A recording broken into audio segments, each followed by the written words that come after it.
Hello and welcome to Political Times. संसद के monsoon सत्र में बिहार में मतदाता सूची पुनरीक्षण का मुद्दा छाया रहा, जिसके कारण विपक्ष का हंगामा हुआ। सरकार ने 15 विधेयक पारित किए, साथ ही संविधान संशोधन विधेयक पेश किया। जिसमें भ्रष्टाचार के आरोपों में घिरे नेताओं को पद से हटाने का प्रावधान है। अगर आपको वीडियो पसंद आ रहा है तो लाइक और सब्सक्राइब जरूर करें। संसद का मानसून सत्र समाप्त हो चुका है।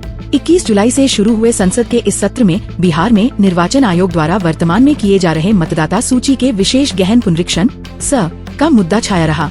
इस मुद्दे पर चर्चा कराने की मांग को लेकर विपक्षी सदस्यों के हंगामे के कारण लगातार गतिरोध बना रहा। विपक्ष इस मुद्दे को लेकर संसद से लेकर सड़क पर उतरा। विपक्षी दलों के हंगामे के बीच सरकार की तरफ से सत्र के दौरान दोनों सदनों में कुल 15 विधेयक पारित कराए गए। सत्र के समाप्त होते होते सरकार ने संविधान के 130वें संशोधन बिल के रूप में बड़ा दांव खेल दिया है। इतना ही नहीं, पीएम मोदी अब विपक्ष को इस मुद्दे पर घेरने लगे हैं।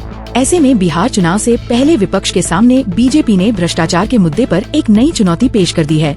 विपक्ष क्यों कर रहा संशोधन बिल का विरोध? सरकार ने विपक्ष के भारी हंगामे के बीच बुधवार को संविधान 130वां संशोधन विधेयक 2025 पेश किया।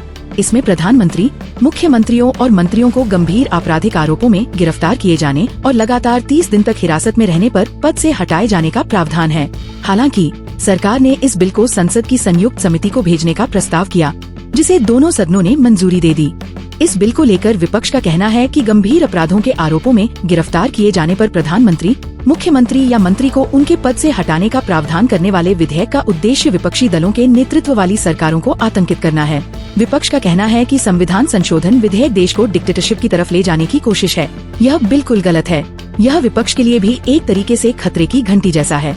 कांग्रेस सांसद इमरान मसूद ने कहा कि संविधान शोधन के नाम पर सरकार लोकतंत्र की हत्या और संवैधानिक रूप से चुने हुए मुख्यमंत्रियों का खात्मा करना चाहती है। छोटे छोटे दलों से मुख्यमंत्री बनने वाले लोगों को क्या खत्म कर देंगे? कांग्रेस के राज्यसभा सांसद सैयद नसीर हुसैन ने कहा कि अगर सरकार खुद को एक हथियार, एक कानूनी ढांचे से लैस करना चाहती है, जिसके तहत वह सभी विपक्षी दलों और नेताओं को खत्म करना चाहती है, तो हम उनके साथ कैसे सहयोग कर सकते हैं? प्रधानमंत्री नरेंद्र मोदी ने शुक्रवार को विपक्षी गठबंधन इंडिया गठबंधन पर निशाना साधा। उन्होंने आरोप लगाया कि विपक्ष सत्ता के उच्च स्तरों पर भ्रष्टाचार को समाप्त करने के उद्देश्य से उठाए गए कदमों का और देश की जनसांख्यिकी के समक्ष घुसपैठियों से पैदा खतरे से निपटने के लिए किए गए उपायों का विरोध कर रहा है। पीएम मोदी ने राजद और कांग्रेस पर निशाना साधते हुए प्रधानमंत्री ने आरोप लगाया कि दोनों विपक्षी दल संविधान 130वां संशोधन विधेयक के खिलाफ हैं, क्योंकि उनके अधिकतर नेता या तो जेल में हैं या जमानत पर हैं। पीएम मोदी ने परोक्ष रूप से दिल्ली के पूर्व मुख्यमंत्री अरविंद केजरीवाल का जिक्र किया। पीएम ने कहा कि हमने एक खेदजनक स्थिति देखी है, जिसमें सत्ता में बैठे लोग जेल से सरकार चला रहे हैं, सलाखों के पीछे से फाइलों पर हस्ताक्षर कर रहे हैं, संवैधानिक मर्यादा की धज्जियां उड़ा रहे हैं। भ्रष्टाचार के मुद्दे पर विपक्ष को चुनौती। संविधान संशोधन विधेयक से बीजेपी विपक्ष को अपनी पिच पर खेलने के लिए मजबूर कर रही है। बिहार में लालू यादव से लेकर कांग्रेस बीजेपी के सामने भ्रष्टाचार के मुद्दे पर बैकफुट पर आ जाते हैं। इसकी वजह है कि पिछले 11 साल से मोदी सरकार के खिलाफ भ्रष्टाचार का कोई बड़ा मामला सामने नहीं आया है। ऐसे में पीएम मोदी लगातार कांग्रेस और राजद पर हमलावर हैं। पीएम साफ कह रहे हैं कि कांग्रेस और राजद ने सत्ता में रहते हुए जनता के पैसे से अपनी तिजोरियां भरी। इस उद्देश्य से वे परियोजनाओं को अंतहीन रूप से लटकाए रखते थे।